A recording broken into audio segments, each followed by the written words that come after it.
Hi, everyone, and welcome to the Super Feeler podcast. I'm Lori, and I'm so happy today to be joined by Katie, who is a regular Super Feelers Club attendee and just like an amazing human being. So, Katie, I'm so glad you're wanting to share your story more widely with the world. Yeah, do you want to tell too. us a little bit about yourself? Yeah, so I'm Katie. I am from California. I am 26 years old, and I got diagnosed with borderline personality disorder when I was either 19 or 20. I want to say it was closer to the age of 19. But It all blurs together. Yeah.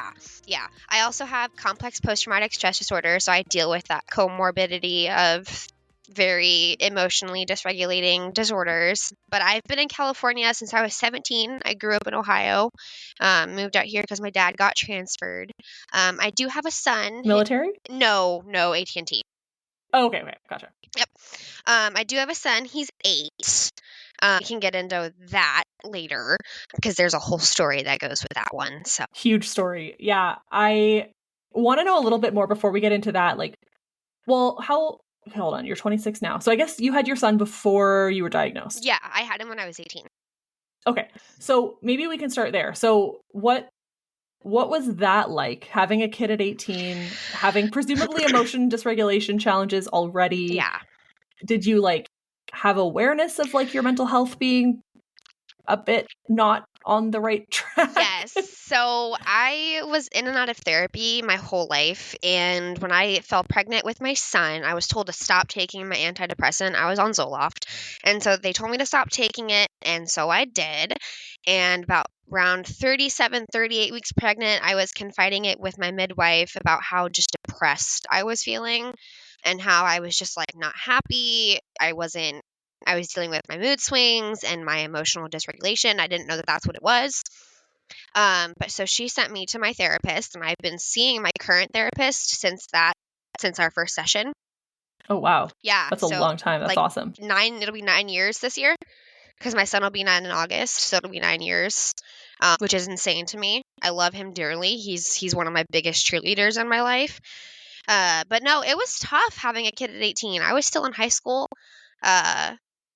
Yeah, that was tough. I had a lot of judgment. My parents got judged too, just because, their daughter got pregnant at 17. It's kind of a reflection on their parenting for other people. And were you in Ohio at the time? I was in Ohio when I got pregnant, but I didn't have my son until we moved out to California. I didn't find out I was pregnant until 2 weeks after we moved to California. Yeah. Okay, crazy. Because I was curious if Ohio was more conservative than California, and so it would have been even worse. I'm assuming if you were in Ohio. Yeah. Considering where I lived in Marietta, which is redneck, very, very, very left. It's a red state. It's a very red area. Yeah. And so, I know I would have been ostracized so much even though it was a common thing. Mm-hmm. I feel like in my situation, considering my son's father and I hadn't been together very long, right? It would have been I would have been ostracized. So I feel very lucky that I had my son in California, and I was accepted by my my classmates and my teachers, and they actually threw me a baby shower, which I thought was really cool. Yeah. But I mean, does that mean that you literally moved there, started a new high school, and were pregnant when you started a new high school? Yep, exactly. Holy shit. I didn't find out until 2 weeks after I started school. I actually ended up transferring away from the regular high school, and I moved to a continuation school in town because I wanted to graduate early because I didn't want to have a baby, and yeah. Exactly. So I didn't want to be a statistic of teen moms who dropped out of high school. I really wanted to beat that statistic, and I did it. I graduated 6 months early. So congratulations. Yeah, that's awesome. Thank you. I can't imagine how hard that would have been. And then you've got the hormones of pregnancy and not being with the dad anymore, I'm guessing, because he was still in Ohio. My son's father is still in Ohio. He doesn't have anything to do with my son. So it's just, we call him a sperm donor at this point because that's really all he is. But I'm sure with an undiagnosed BPD brain at the time, that must have been a clusterfuck. Oh yeah, absolutely. It was such a clusterfuck. I didn't know what to do. I didn't know. I knew I had options, but I didn't really take them into consideration. My only thought was oh shit, I'm gonna have a baby. Like, I didn't think of fair. adoption. You got to prioritize that bit. Exactly. Like, I didn't think of a trigger warning. I didn't think of an abortion. I didn't think of adoption. I was just like, shit, I'm 17. I'm going to be a teen mom. That's great. And I kind of feel like Wow. my parents like spoke it into existence, because growing up I was always told, if you get pregnant in high school, we'll support you no matter what choice you make. And I feel like they said it so many times it manifested into me getting pregnant in high school. Blame them. No, I'm just kidding. Wow, interesting. Okay, so you move to California, you graduate early, you have your son. Yes. And then you get diagnosed? And then I get diagnosed. I got diagnosed about a year after I had my son. What a wild 2 years you had. Oh yeah, I had just started a relationship with my prior partner who was extremely abusive, but I got diagnosed like right in the beginning of that relationship, and so I was doing my research and I came to my therapist about like all of my symptoms, because I had done the research beforehand. Like, I kind of already knew what BPD was, but I didn't know for sure that's what I had, because I wasn't about to sit here and self-diagnose myself with something this severe. So I came to my therapist. I'm like, yeah, I deal with extreme outbursts. I have a huge fear of abandonment. Every single one of the symptoms I hit, all 9 of them. And so he's like, Katie, you have borderline personality disorder. I'm like, what the fuck is that? Great. Like, so you didn't even know what it was. I didn't have I had like a basic understanding, but I didn't understand the depths. Right. Of how deep. I think it's hard to. Yeah. And I didn't really understand like how much like it had affected my life, like in my past, because I had going to assume that I've been dealing with BPD for what feels like forever. Like, totally. And like in your childhood now, does it all kind of make sense? Yes. Oh, 100%. All the outbursts, all the tantrums, the fears of abandonment stem from my childhood. Right. Yeah. Yeah. Do you want to talk a little bit about your childhood? Yeah. Like what did that look like? I know you said you have CPTSD. I don't know if that came from childhood or did not. Your abusive relationship. Came from my abusive relationship. Okay. Yes. So my childhood was very traumatic. It was full of turmoil and chaos. I want to say that my older brother got the brunt of everything. He got more of the physical abuse, while I got more of the emotional neglect. And so my parents, they were there, but they weren't really there. My mom worked from home at the time, and she was on her computer, on the phone all the time.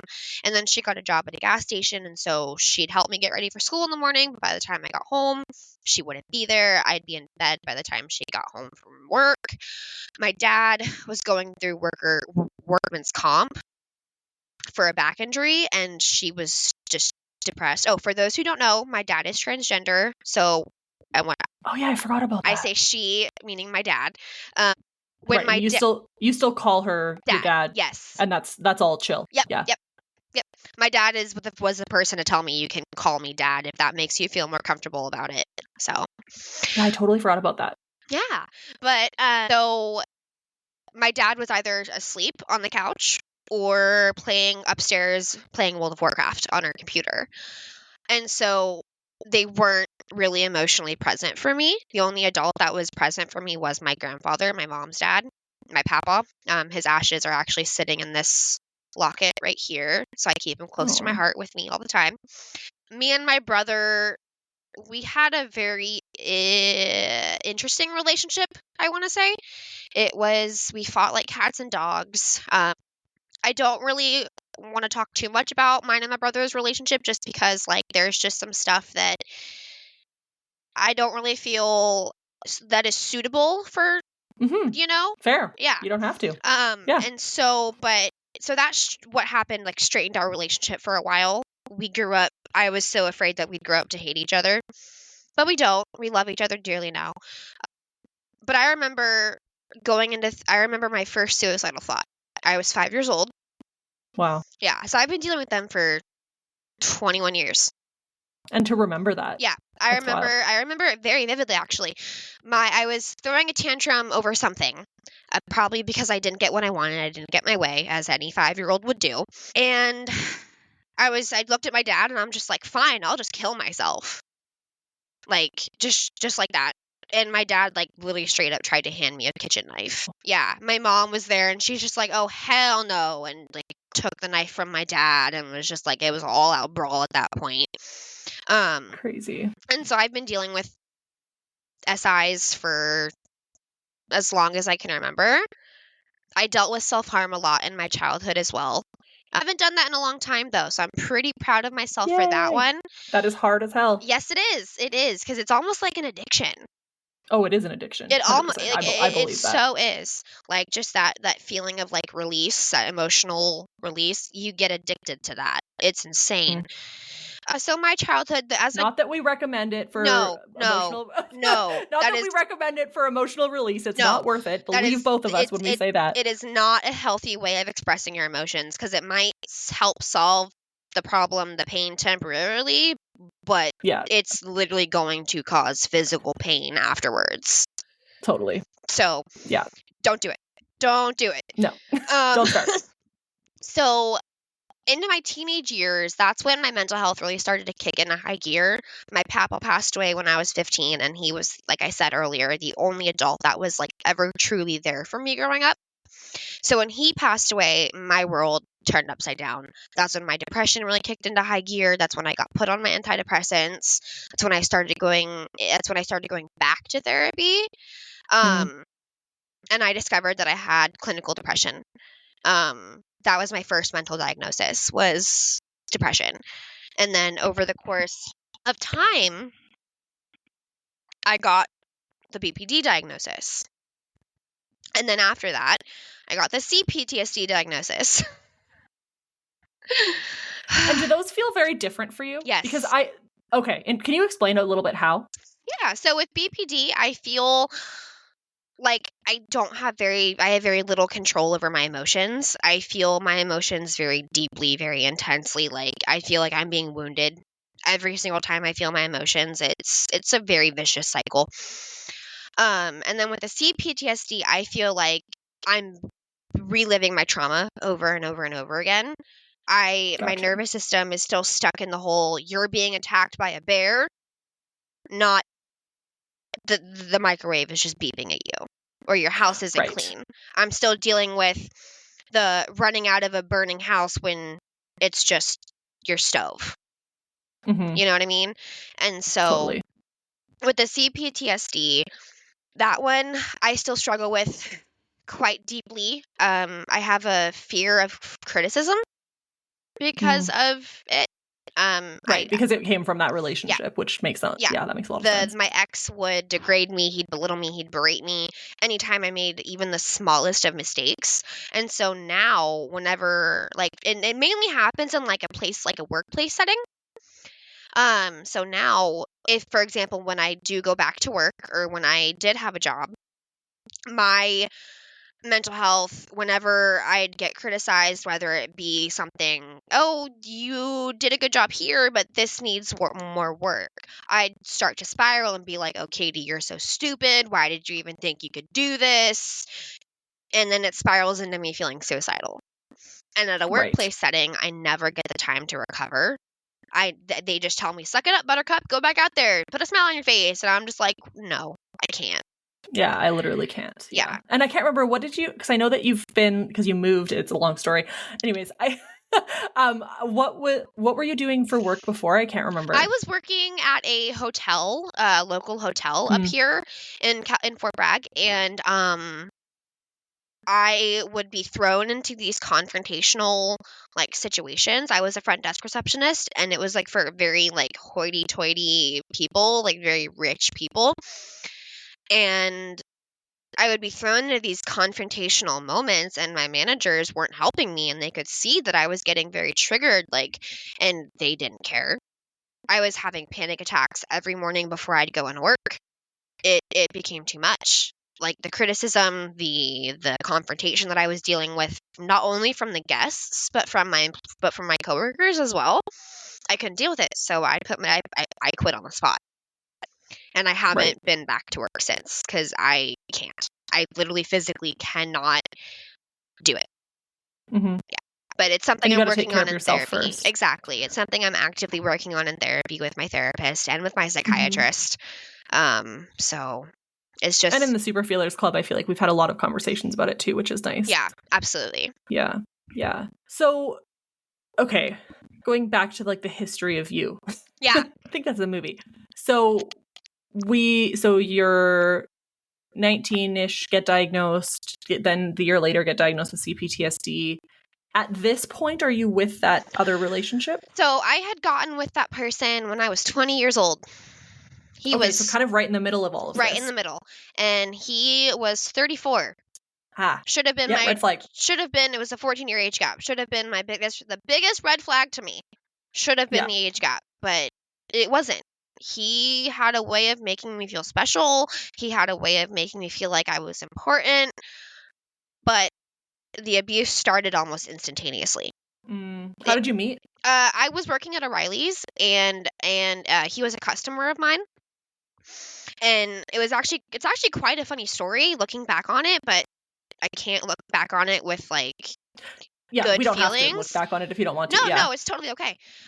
So I was having issues with my car at the time, and he did something like super smooth. He pulled a pen out of my pocket and wrote down his number and his name, and was just like, if you ever need a real mechanic, give me a call, and slid it like across the counter. So it was kind of smooth, whatever. So I gave him my number back, and 2 hours later, I have a voicemail. I have a text message from him like, hey, do you want to come over for dinner? And I went over for dinner. The rest is history. We were together from that point on. And your son was living with you at the time? Yes, my son was living with me at the time. This relationship actually cost me custody of my son. The abuse that I was enduring, my son was a witness to it at the time. And so he went to school talking about a physical altercation that me and my ex had. And long story short, CPS got involved and he was gone 5 days later. But thankfully... How old was he? He was 5 at the time. Okay.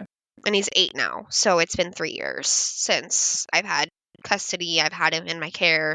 He lives with my parents. My parents ended up adopting him, but they live in the same town as me. So I get to see him. Okay. I get to see him of my own free will. So Nice, it's just the relationship's just a little bit different. And he knows your mom? Oh, or like yeah. is... Yeah. Okay. Yep, Gotcha. Yep. I raised him from newborn until he was 5 years old. So all he knew was me.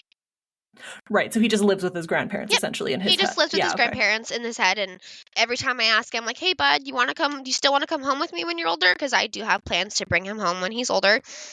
I just have to wait till he's old enough. Right, to make that decision? Yeah, because in California, the judge won't take his opinion into consideration until he's 13. Okay, so 5 more years? Yeah, 5 more years, which that gives me time to, have more kids if I want, become more financially and mentally stable, because I will admit my kid's a trigger. It's a cycle, because my son also has complex post-traumatic stress disorder from witnessing that. And not only that, right? but the abuse he experienced as well. Yeah. And he also has ADHD on both ends of the spectrum. He's hyperactive, and he has problems paying attention and sitting still. So that overstimulation must be so triggering for your BPD, yes. too. I get overstimulated around him so easily, because he's like, he just wants to be up my ass like every single time, which makes me feel loved. Most 5-year-olds. which makes me feel loved. Don't get me wrong. Like, I love that my kid still like loves me, but damn, give me some space. Give me some breathing room. I don't know how parents do it. I truly will never understand how parents do it. I don't understand how parents who have like multiple kids do it. Yeah, truly. I'm ready to have a second kid, which will be my husband's first, but I don't know if I want to have another one after that, because I don't know. So once they outnumber you, you're screwed. Oh, exactly. Yeah. And how old's your husband now? He is 30. He'll be 31 next month. Nice. Okay. It's like a normal age gap. Normal age gap, yeah. He's the same age as my older brother. But anyway, so back to the relationship. So I was 20 and he was 34, and that should have been the first red flag. The second red flag was when he called me trainable. Oh. Yeah. Okay. Yeah. I did something correctly. Yeah, that's not good. No. I did something the way that he wanted me to do it, and he literally dead ass looked him in the face, and he goes, you're trainable. And not like a joke. I took that as a compliment. At the time, Right, yeah. I was so young and naive, I literally did not know any better. And then I moved in with him, which just escalated it. Oh, this was like before the relationship even really took off. Yeah. Like it was still very new. Mm-hmm. Oh, wow. And then when I moved in with him, a couple months later, he took me away from my family and my support system and moved me 8 hours south in the central coast of California in San Luis Obispo County. And he surrounded me with nothing but his support system. Everybody would have his back when things went wrong. Nobody would believe me. They'd always see me as this crazy, unhinged, emotional person. So the abuse just got worse. It was mental, physical, emotional, sexual, financial, you name it, it happened.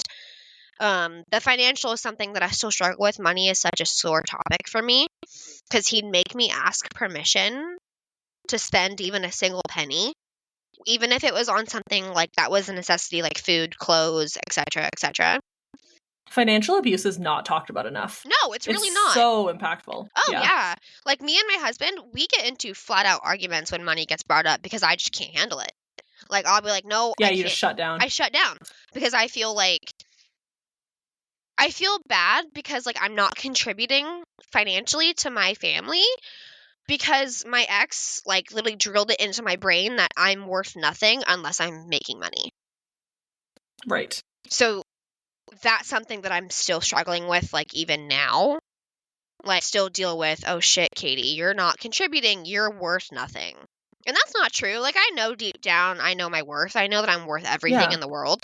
You know, I know that I'm deserving of all the good things, but that little voice in the back of my head. Sometimes it doesn't even matter, right? Like, you know all of these things about yourself, but you still question them. Exactly. We're taught to, I think that like so many of us like question what reality is, and especially our reality in relation to the rest of the world. It's very difficult. I agree with you. Yeah. And I feel like BPD and CPTSD and all just mental health just isn't talked about enough. And there's so much stigma that comes with it. It's absolutely insane. It drives me up a wall. And what drives me up a wall more than anything is when people get BPD and not borderline, that's bipolar disorder. Thank you. Confused. I know. It happens all the time. It's so funny. I'm like, my poor team at work, sometimes they do that. And I'm always like, borderline, not bipolar. And they're like, oh my God, I'm so sorry. I'm like, you guys should know this. Exactly. And like your manager is like the BPD like advocate. Like, come on, like it's right here. It's so funny. But I mean, it is a confusing acronym because like BPD bipolar. and BD, it's so similar. Yeah. But bipolar is one word. That's how you have to think about it. Yep. BD, bipolar. Yep. And then borderline BPD, personality disorder is 3. Yeah, exactly. Yep. BPD, 3 letters, BD 2. It's fine. Exactly. Yeah. Goodness, where were we?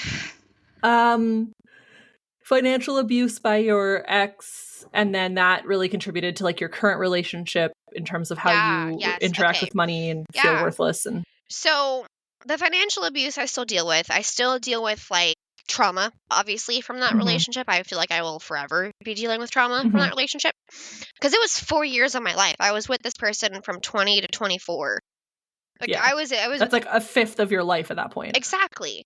And I spent my early 20s being abused when all of my other friends were going to college, finding out who they were, and discovering their true identity, and so on and so. But not me. I was and the immense, unimaginable trauma of having Child Family Services come and take your kid away. Oh my God, that was so traumatic. And not just that, but like the night itself, I will never forget the night that my son was taken. It was October 29th, 2021. They took him at 8 o'clock at night. I had to carry him out and put him in the car. And at that point, he didn't understand what was happening. Yeah. Did you know they were going to come? Mm-hmm. I did. They told me. Because they were going to take him from school and not tell me. Which was very shitty. Yeah. In my opinion, like my whole case was completely mishandled from the beginning because it was a call regarding domestic violence involving a minor. And at that point, CPS investigators are trained to separate the two adults and interview them separately. That did not happen with me. Oh, really? Yeah. Because that's like, basic. Yeah. So I sat next to my abuser while he took the lead on answering all the questions. And yeah, you of course can't say the truth. No, of course I can't. So that night, did they try and help you at all? Yeah. No. Okay. No, they did not. Oh, no, they didn't. No. Okay. No, because that would be the other obvious thing to do. Is like, him, okay, well, if there's abuse, they took my kid and left me in the situation, and didn't offer me any services to help. They didn't try to help get me out of it.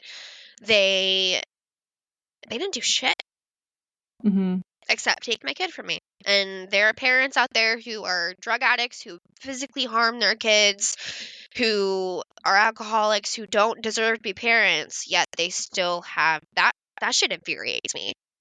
Like, I am a good mother. It makes me so angry sometimes. As it should. But so anyways, the night he was taken, my ex was being super supportive for the first half hour. And then he had too much tequila because he's also an alcoholic. Right. And shit just took a turn for the worse at that point. It became very physical. It became very, very emotionally abusive that night. He kept blaming the fact that my brother, this is actually something that I didn't want to talk about, but it's going to come up anyways. We can always edit it out. It's okay. So between the ages of 6 and 8, my older brother molested me. We've moved past it. We're good now. We're solid, me and my brother. But my ex tried to say that the reason why my son was taken was because my brother did that to me when I was a kid. And I'm just like, no, they took him because you abused me. Yeah. Like, he wasn't taking ownership or responsibility for what had happened to my son or to me. And I ended up calling my parents because he was psychologically torturing me that night. He was playing my son's favorite music on full blast. Oh. He made me sleep in my son's empty bed. He would bang on all the doors and all the walls to try to keep me awake. And so I was so afraid for my life, I called my parents. Holy shit. Yeah. I didn't call the cops. For whatever fucking reason, I didn't call the cops. I was too scared to call the cops. So my parents called the cops. Yeah. I woke up, and I didn't wake up. At 3 o'clock in the morning, I went to the door, and there were 5 cops standing outside of my door. And I was too afraid of my ex because he had already threatened to shoot me that night. He had told me, if you come out of this room, I swear to God, Katie, I'm going to shoot your head off. And you guys had, firearms? That was... he had a 22 caliber. Terrifying. Absolutely. Considering terrifying regardless, but oh yeah, it's just one of those differences between Canada and the States where most people don't have firearms, you know? Yep. He had already threatened to shoot me by that point twice. And so I was not going to tell the cops anything. I was just like, no, everything's fine. Completely just afraid. Because I knew that he could hear every single word I was saying, my ex. I knew that if I had said anything that would have incriminated him, something bad would have happened. Yeah. And That's the most dangerous time, right? Is when you're trying to leave a domestic violence situation. Oh, yeah. But thankfully, I got the courage. I left. It'll be 2 years in May. Amazing. I'm so happy. Thank you. What did that look like? Trying to escape that environment. It was terrifying. Not only that, but because he moved his female best friend into the house with us. Okay. Were they sleeping together? That was my suspicion because... I would assume so. That's a very weird thing to do. Exactly. I always had my suspicions that something was going on between the two of them, but it was never confirmed. Okay. But so I had finally gotten the courage to leave. So there's a little bit of backstory here. My mother had a heart attack and she died. They brought her back 5 minutes later. It was Mother's Day weekend, and I hadn't seen my kid in 3 months. And he was living with your parents at this time? He was living with my parents at the time. And so And they're still together? Yep. They've been together for it'll be 32 years on the 17th of this month in 11 days. Wow. It's amazing. Happy anniversary. It's amazing. But so my ex, I almost said his name. Don't want to do that. Yeah, don't do that. No, don't do that. My ex had provided me with funds to come up from where we were living to Fort Bragg so I could visit with my mom and visit with my son, because that Mother's Day could have been completely different.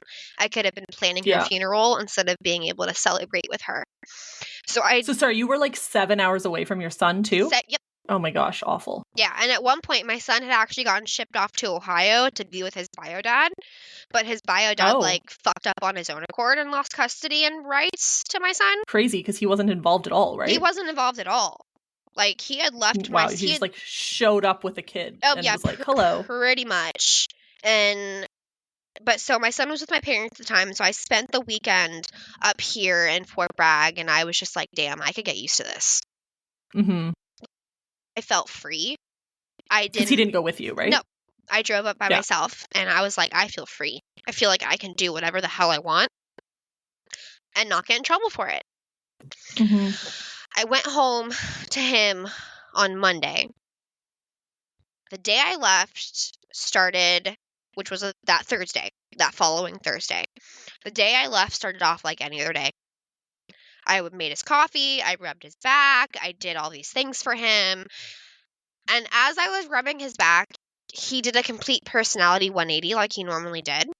And he started to like freak out on me and yell at me and scream at me. And then he had the audacity to ask me if I had been taking my meds. Because of the way that I was. Hey, men, this is a good tip. Never, you can ask it, but you have to ask it more politely. Did you take your meds? Are you PMSing? Calm down. All things that are not helpful. No, definitely not. That just infuriates us even more. Yeah. So again, there's time and a place for have you taken your meds? Exactly. Do you need help taking your meds? But generally speaking, in the context that we're talking about, it's not helpful. And he was like, "Did you take your meds?" Like, he said it in a very condescending type way. Yeah, it's very different. And I had told him that no, I hadn't. My meds got lost on the trip down from Fort Bragg back home, and I hadn't cleaned out my car yet. And according to him, and these are his words, taking your medication is unacceptable behavior. Oh, what? As if it's don't take your meds? Like, not taking my meds is unacceptable. Oh, not taking your meds. Okay. I was like, what? Okay, like, not taking your meds. But then at the same time, like, he'd give me shit when I took them, because I took them so early in the evening. I'd fall asleep early. Right. And then he'd give me shit for taking my meds, but not taking them was unacceptable. Right. And so at that point, I'm just like, you know what? I don't have the energy to fight with you anymore. I'm done. Yeah. So I called my mom. I'm just like, can you help bring me home? Like, I'm done with this motherfucker. Like, yeah, I can't. I was so done. And so I left. I left while he was at work. Did he know that you were calling your mom to ask her to pick you up? Mm-hmm. Crazy that he didn't, like, do something. Nope. Thank God. Yeah, no, thank fucking God, because I always imagined that relationship ending one of two ways. One, he was going to kill me, or two, I was going to end up offing myself. Yeah. Yeah. Because I would have felt like I had no other way out. Yeah, you're just completely trapped. Yeah. Well, I'm so glad that you were able to get out. Me too. It led to me meeting my husband. He is the best thing that ever happened to me. We met at our old place of work. He was a cook and I was working in the front. And he was the only guy, this is what attracted me to him, he was the only male who didn't try to hit on me. He was the only male who didn't try to get in my pants. Right. So I'm just like, I like you.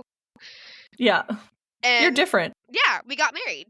So amazing. Recently, like back in October. What, 3 months ago? Yep. Yeah. 3 months. We're recording this early February. It probably won't come out until like April, but But yeah, so 3 months from when we were recording this. Yeah. And then I don't know if you want to get into this. The Oregon thing. So you got married. Yes.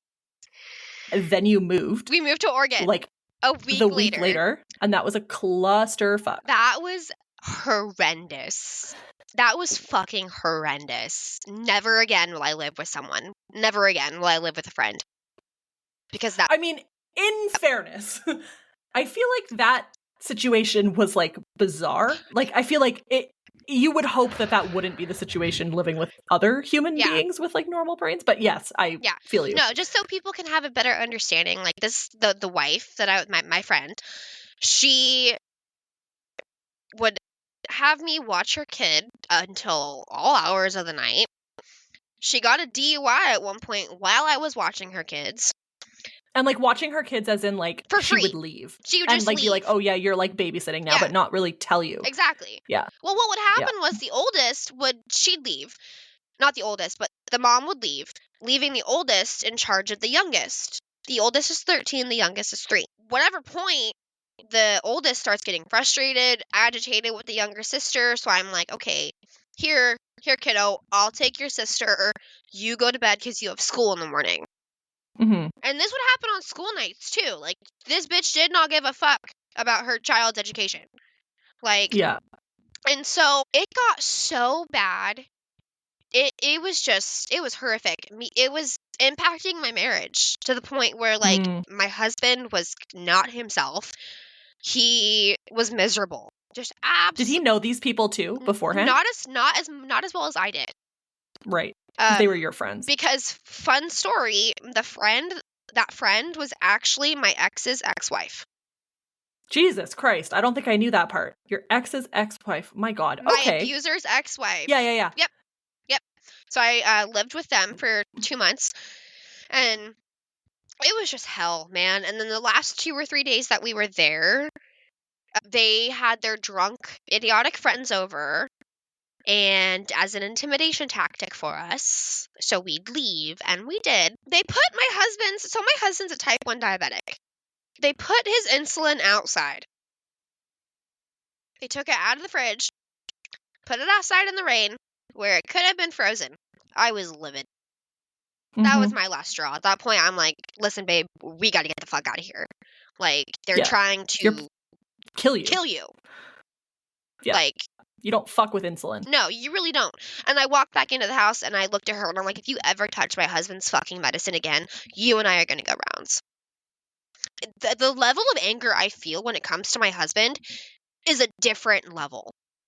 Like, it surpasses any sort of anger I have felt before. Unless it comes to my kid. Then Mama Bear comes out. You don't want to fuck with Mama Bear when she comes out. But you also don't want to fuck with me when I get angry about my husband. When people are mistreating him. Well, I remember, like, I think that this was like a week or two before Super Feelers last month. And you were like, pissed. Like, I've never seen you that pissed. I was so mad. Yeah. It was crazy. I mean, not crazy in that, like, you were crazy, but, like, just the situation is, like, insane. Yeah. And so we ended up leaving. But I didn't tell you guys this part in the group because I wanted to keep this on the low as possible. But since it's already out and they already know it was me, because of the living conditions that we were forced to live in, and not just us, but these children, I made an anonymous report to CPS, which sounds kind of ironic considering I lost my kid that way. No, I mean, they're like, look, CPS, there's horrible things about them, but there's also important things about them. Exactly. And unfortunately, it was unfounded. The kids are still with the mom, which just infuriates me because it's just like, I don't have my kid, yet you get to have yours. Like, she's not a good mom, in my opinion. I don't think she wants to be a mom. And so I feel like that really contributed to why things went so south so quickly. Because she's like... Were either of those kids your ex's kids? Yeah, the oldest. Jeez, that adds complication to this that I did not know. I had known the oldest since she was 6 years old. Wow. Yep. And I loved her dearly, and that's why I did what I did. Yeah, totally. Well, and also you're a human. Like, you're a good mom. You're not going to just be like, nah. Like, I wasn't just going to sit by and let these kids live in filth. No, like, totally. I mean, there was you opened the fridge, and there was a literal stench coming from the fridge of just rotten food. It was so full the light wouldn't even turn on. Wow. It was gnarly. And I took pictures, I sent it all to the caseworker, and I finally got an update a couple weeks ago, and they're like, sorry, nothing's gonna be done. Yeah. Infuriating. Hopefully they're at least on the radar now, right? Oh yeah, there's gonna be a paper trail now. Yeah. Wow. And then did you just start DBT? Or had you already done DBT? I've never done DBT before. So what has like treatment looked like for you, if at all, for BPD? I simply do talk therapy and I do EMDR. Okay. Oh, EMDR, right. Mm-hmm. And talk therapy. I mean, both important. And have those been helpful for you? Yeah. So EMDR has been helpful. I do. I don't do like the tapping that people do. I hold little like vibration thingies in my hand, and they vibrate. They pulsate they alternate between each hand. And so that mimics the whole tapping sensation that other therapists will have you do. Mm-hmm. And so with the EMDR, it's really helping me like overcome my fears and my trauma. Because I'm talking about specific moments and I'm remembering things that I might have blocked out. Mm-hmm. And so that's been very helpful. As far as talk therapy goes, I always have a new story to bring to my therapist every week. Every week. Yeah. Every week. There's always something. And you've had such a long-standing relationship with them that's really helpful because they know the context. Exactly. When my ex took me away from Fort Bragg and took me to his area, I stopped seeing that therapist. But thankfully, after I moved home, after 3 years of being away, I was able to get back in with that therapist. So all I had to do was just fill him in on the last 3 years. Yeah. I didn't have to tell him my whole life story because he already knew. Mm-hmm. Totally. Yeah. Yeah, that's really good. Mm-hmm. What about like medications and stuff? Oh yeah, I'm on 5 different psychiatric medications. I'm on Abilify, Lexapro, hydroxyzine, clonidine, and prazosin. I don't even know what half of those are. So Lexapro, I'm sure you know what that is. Yeah. Abilify, that's and then hydroxyzine, that's for my anxiety. The prazosin is to stop my trauma-related nightmares. It's basically a nightmare blocker. And then clonidine helps stop my intrusive thoughts.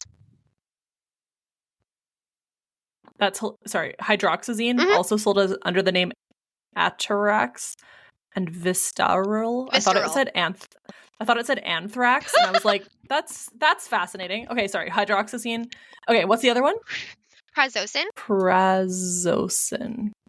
I like just like knowing what some of these are because they're fascinating to me. So it's actually a blood pressure medication. Minitress. Yep. Oh, interesting. But its secondary use is to stop nightmares. And interesting. My goodness, it works. Do you find that it makes you tired? I do feel, it knocks my ass out at night, and it makes it a little bit trickier to wake up in the mornings because my brain is a little bit more foggy. And then my clonidine, that shit makes me exhausted. Yeah, because this is I guess the prazosin is a like alpha blocker, and I was on beta blockers and they were ruining my life. Yeah, I tried and sorry, clozapine is the other one? Clonidine. This is like probably not interesting to anyone, but for some reason it's interesting. Hey, it might be interesting for some people. Yeah, maybe. Oh my, this is weird. Medication used to treat high blood pressure, ADHD, drug withdrawal, menopausal flushing, diarrhea, spasticity, and other pain conditions. What the fuck? And tics for like, strange. Yeah, but it helps stop it helps with my intrusive thoughts. What a weird med that it has so many random. Yep. My psychiatrist science is crazy, isn't it? Oh, it's amazing. And so this seems like a really good combo for you. I've been on the Abilify combo for like 2 years now. I've recently added in Lexapro and the other ones, but I had been on Abilify for a long time. That was my main psychiatric medication for a couple of years. Right. And then with the CPTSD, I have more mental health problems. I have more issues, and so I needed extra help. Totally. Hey, if that combination is working, that's amazing. Like, because that is the hardest part, is just finding the combination. And I tried, before Lexapro, I was on, Seroquel? No. Lamictal. I've heard of that too. And it made me so suicidal. It was the first. Oh, that's the anti-seizure one. Mm-hmm. And it was the first like bad experience I had with psychiatric medication. It had literally like, I was getting so angry and I was wanting to off myself at the littlest conveniences. Like the littlest inconveniences, I'm just like, fuck this, fuck life. And we're already predisposed to doing that, right? Exactly. So like you don't want to, yeah. And so I stopped taking it immediately, and my psychiatrist put me on Lexapro instead, and it's been a lifesaver. I'm so glad that you have a good psychiatrist. Me too. That's awesome. When I moved to Oregon, she actually gave me a year's supply of my medications. Oh, yeah. So each round has 3 months in it. Yeah. And so I'm set. And my husband. That's awesome. How often do you see her? Excuse me, like once a month. Nice. Awesome. Yep. And then my husband, he's so supportive of me taking my meds. He asks me in the most like kindest way if I've taken them. Mm-hmm. He actually fills my pill caddy for me. Because I don't want to get overwhelmed. Yes. Yeah. And me too. I get burnt out on taking my pills. Yeah. Like I get burnt out, and so you just. Sometimes I feel like an old lady. I'm like, why do I have to take so many? I have a shoebox full of pill bottles. Yeah. Like, have you seen those like Christmas tree garlands that people were making last year, where it was like pill bottles? I was dying. I was like, I should really keep mine. They had garlands of COVID tests. That's brilliant too. I love that too. That's so good. Yeah. I just think it's so funny. I should really keep all my bottles for next year. Yeah. Because like, Lord knows there's enough of them. Oh yeah, yeah, right. Fucking right. Oh my god. But I do have a lot of healthy coping skills that help get me through all of my mental health problems. I'm not sure if you can see that behind me, but that's diamond art. Oh my god, people are so into diamond art right now. I did that. It's beautiful. Thank you. I love it. I have them all over my wall. Over here. Cool.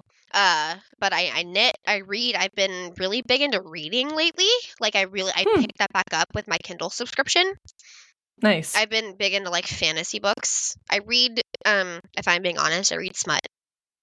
Nice. Love it. So do it. Yep. Do it up. Yep. I love it. Way to do it. Love it.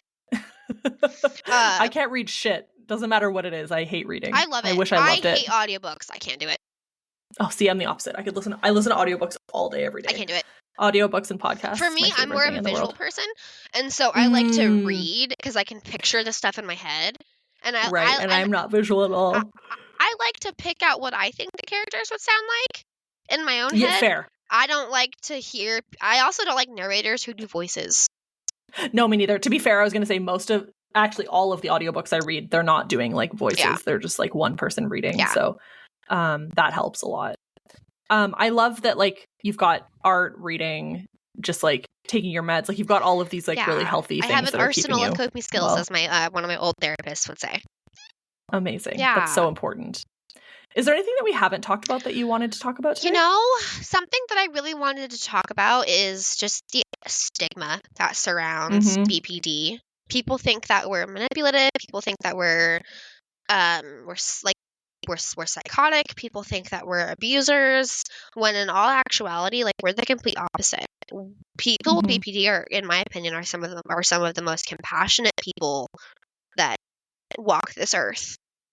Because we feel things so intensely and so deeply. Yeah. We're able to empathize and sympathize with with people when they come to us. And I feel like people, correct me if I'm wrong, but I feel like with people with BPD, like we attract people to talk to us, like that just want to open up to us. 100%. It's wild. Yeah.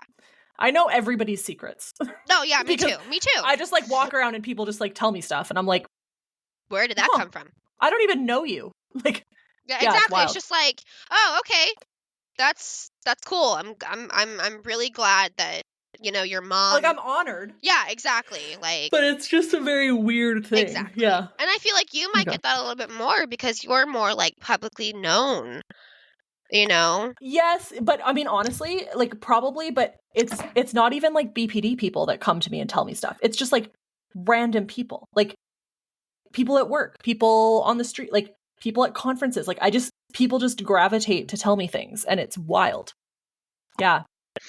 Sometimes it's exhausting, but I do love it. It totally is. I'm honored truly to like hear people's stories, but holy, sometimes I'm like, Yeah. And sometimes it's hard to like bite back your reactions because you're just like, damn. Right? And you're like, I don't know if I was prepared for this. Right? Like, but no, it's good. I'm yeah. glad people feel comfortable opening up to us. Yeah. The stigma's huge, though. Oh, it really It's is. huge. And it's not BPD and just mental health in general. It's not talked about enough. It's No, really or not. And treated I'm enough. very And happy that it's becoming more of a deal with people in my Mhm. generation. Mhm. And people outside of my generation as well. I feel like millennials are starting to come into mental health a little bit more. Like, though I feel like a lot of people will forever be stuck in the old ways of therapy doesn't help. It's for crazy people, da da da. You know, but I think everybody should try It therapy. is changing. Mhm. Oh my God. Everybody should be in therapy. I get so mad at my husband because he doesn't go to therapy and he gets benefits from work to pay for like, I don't know, $2,500 a year of therapy. Why And I'm doesn't he like, dude, go? he's just like, I don't know. And I'm just like, if I had free therapy, I would die. Jump Like, on that. yeah, me too.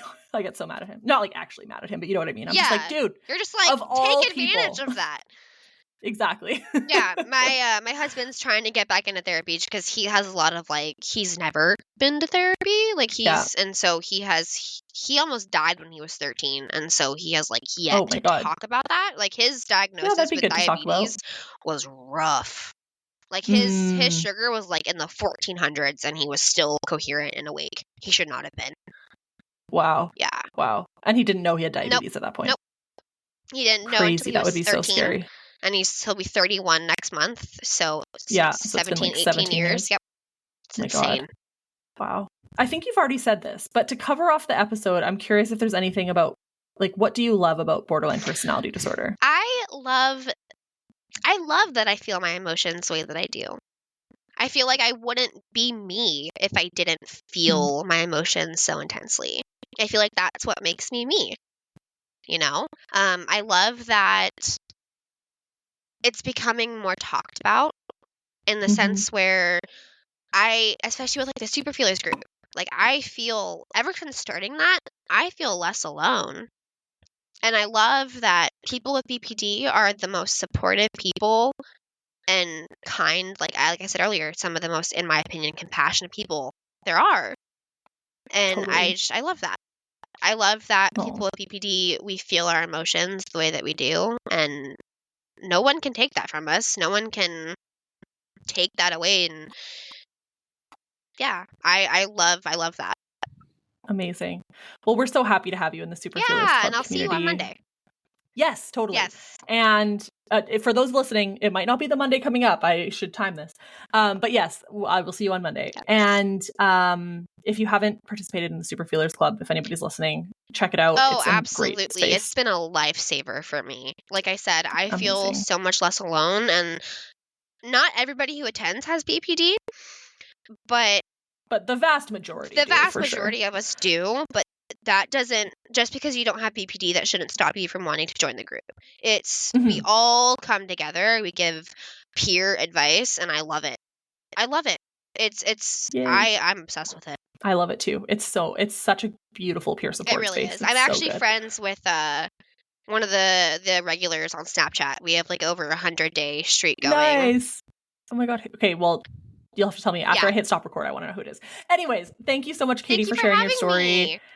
Anytime. I just love you so much, and I'm so happy that I you wanted to share. Thank you for having me. It was so fun. I hope we can do it again. 100%. There's always more to talk about. Yeah. Thank you so much for listening to the Super Feeler podcast. This episode was recorded on the traditional and unceded territory of the Matsqui and Sumas First Nations. If you'd like to learn more about the Super Feeler podcast, share your story, or participate in the Super Feelers Club, which is our peer support group, it's totally free, virtual, and open to anyone who experiences intense emotions or has borderline personality disorder, please check out the link in our show notes or go to laurieedmondson.com. If you would like to support the show, we would very much appreciate it. There's an option to do monthly small donations at whatever denomination you'd like, and you get bonus content, extra resources, and extra connection to me throughout. That can be found on patreon.com/superfeeler, or again in the notes below. Thanks again, and have a great day.